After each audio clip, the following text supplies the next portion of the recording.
Okay, folks. Taylor's the best. Let's now consider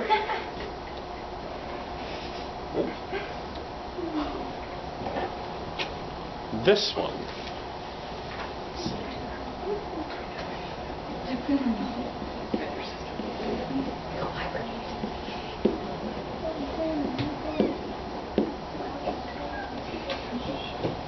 Can you factor this one?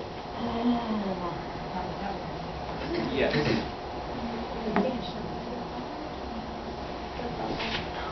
Yeah. Ew. No.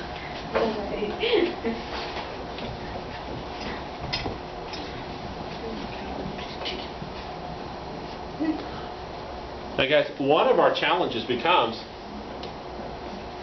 we may not always see these exactly as they're written in terms of, oh, I recognize this as one of our patterns. We've been looking at the difference of two squares. Now this was not. And again, we go back to our bell work, and does it match up with this one pretty well? Yeah, it really does. And so we did get factors for it over there. But here's the technique.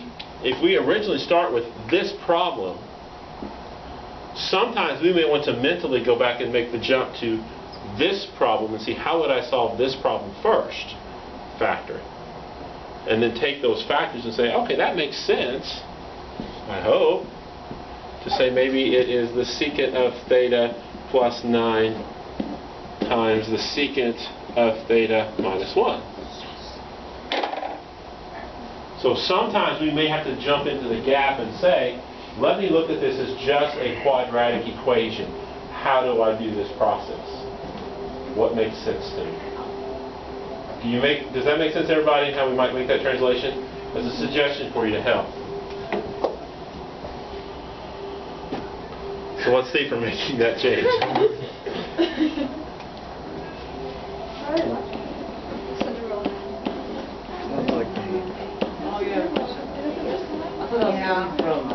Okay. See what you do with that one. Shut up, Thompson.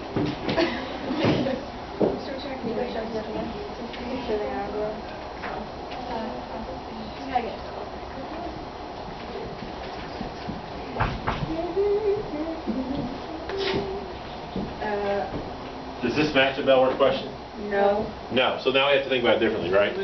Well, Not really. couldn't you replace cosine with x, technically? So you're telling me that you're going to think about it this way? Yeah. I mean, could I do that? Because that's the way I thought of the last Yeah. one. Okay. Yeah, that is how I want you to be able to visualize it. Can you factor this one? So we X factor this. Yes. So it's x plus 2, x plus 2. Right? Or is it x minus 2? X minus 2. Right. Okay. How do we write this without writing it twice? Squared. Why is the theta Okay, square? Here's what happens. This term right here tells me, because it's plus, these two signs are the same sign. Now this tells me that they're both minus. So okay, so now let's take that leap. Let's go from the algebra here, and let's move back into the trig. So write down what you think this thing ought to look like factored in terms of trig numbers, knowing that in your background. Why is the theta outside the square? Because this is implying that we square the cosine function of theta. If we put the square on the theta, then we're just squaring the angle theta and then taking the cosine of that theta as a square. And they're totally different values. Everybody put that in your calculator, like, Yes.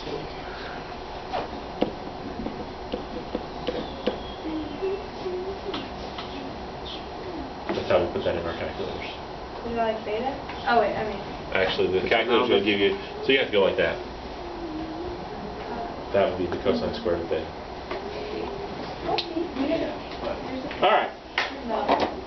What's this factoring for? What do you get?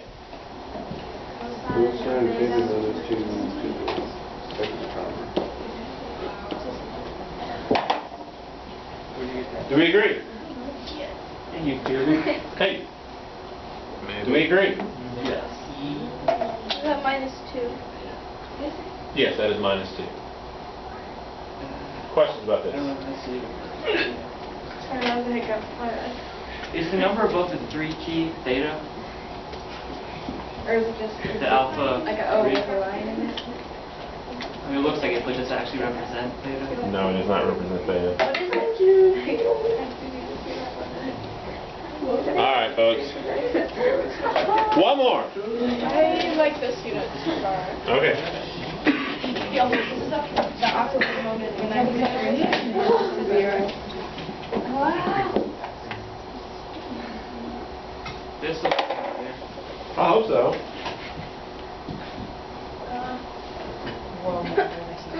2 secant squared of theta plus 5 secant theta minus 3. Does it look familiar? Yeah. Yeah, it does, doesn't it? Kind of like our last bell word question. So do we factor that one?